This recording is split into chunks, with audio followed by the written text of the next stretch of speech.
मित्रांनो, स्वागत आहे ऑल इंडिया यूट्यूब या चॅनलवरती. तर आपण चाललो होतो सटाण्याला कंपनीच्या कामासाठी. त्याच्यानंतर आपण रस्त्यावर चालताना एक व्हिडिओ घेतला, म्हणलं ब्लॉग बनवू. मस्त वाटला. आणि इकडचं बघा खानदेश भाग कसा आहे, ऊन तर कडक एकदम. आणि थोडं रस्त्याचे बी काम चालू असल्यामुळे कारणाने हे रस्त्याचे काम चालू आहे. आणि इकडे डोंगर वगैरे बघा, पूर्ण पहाड आहे जवळपास, पूर्ण पहाड दाखवलेलं आहे त्याच्यामध्ये.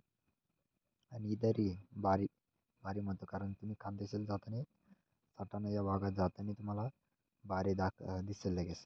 तिथं रस्त्याचं पण काम चालू आहे सध्या. पुढचे डोंगर बघा तुम्ही, पूर्ण एकदम बारी, प्रचंड मोठी बारी, एकदम जबरदस्त. त्याच्यात गाडी चालत असताना व्हिडिओ पण काढला आपण. रस्ता तर भरपूर वळण आहे, बाईक गेलो असल्यामुळं त्याच्यामुळे व्हिडिओ काढला आपण. कंपनीच्या कामासाठी चाललो होतं, त्यासाठी व्हिडिओ काढला. हे बघा आपण दरीत आलो आहे.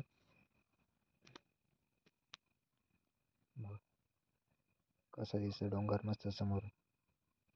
गाडी पण लोड येत होती, पण तरी पण व्हिडिओ काढायचं थांबवलं नाही, कारण आपल्याला ब्लॉग दाखवायचा होता, बनवायचं होतं त्यासाठी. मस्त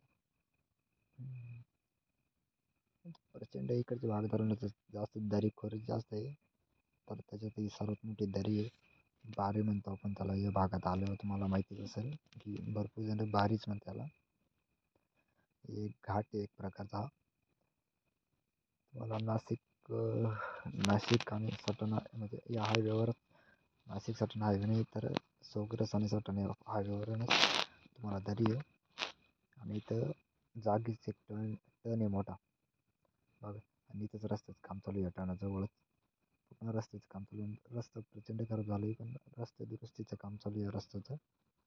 हे खालून बघा, बाहेरचा भाग बघा कसा आहे, उंच डोंगरावर जवळपास असं रस्त्याने चालतं. आणि साईडनं पूर्ण दरी आहे खाली, एकदम खोल दरी आहे. इथून गाडीसुद्धा खाली गेली तर सापडू शकत नाही असं म्हणतात गाडीचं. पूर्ण एकदम प्रचंड. मग लास्टपर्यंत मी हे रस्त्याचं काम चालू आहे, त्याच्यामुळे इकडं पूर्ण जवळपास उकरलेले आहे. इथून पुढे जे आहे नाशिकचा भाग आहे, म्हणजे नाशिकच्या भागाकडे आपण निघलो आहे आता. हे डोंगर दरीच्या बारीच्या अगोदरचा भाग व्हिडिओ दाखवला तुम्हाला, अगोदर दरीच्या नंतरचा व्हिडिओचा. हे बघा, हा नाशिक हायवे, नाशिक मुंबई आग्रा हायवे त्या रस्त्याने.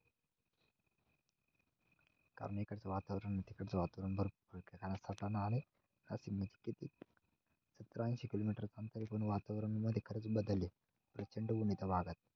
हे बघा, आम्ही मस्त हेल्मेट वगैरे घालून, भावी मागत त्याने मस्त तोंड बांधून घेतलंय. तो म्हणे होता गाडी चालवताना व्हिडिओ नको काढू, पण काय म्हणलं एक छोटासा व्हिडिओ काढायचा त्यासाठी चालवलं आपण. आणि इथून हे बघा, संध्याकाळी जवळपास 4-5 वाजले होते आणि आम्ही ओझरला पोचलो होतो. त्या 4-5 वाजल्याचा टायमाचा हा व्हिडिओ आहे. इकडे ऊन एकदम म्हणजे एकदम भारी. आणि सूर्य बी अशा ठिकाणी होता, त्याचा व्हिडिओसुद्धा मस्त आला होता एकदम. आणि कंपनीच्या कामानिमित्त आम्ही गेलो होतो बाहेर. येताना म्हणलं एक ब्लॉग बनवू.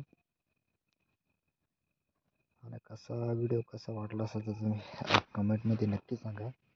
आणि नवीन असेल तर सबस्क्राईब करा, लाईक करा, व्हिडिओला शेअर पण करा. मस्त धन्यवाद मित्रांनो. व्हिडिओ बघितला असेल तर लाईक सबस्क्राईब करा, ठीक आहे. असेच नवीन व्हिडिओ मी तुम्हाला पाठवत राहील, नवीन ब्लॉगर म्हणून.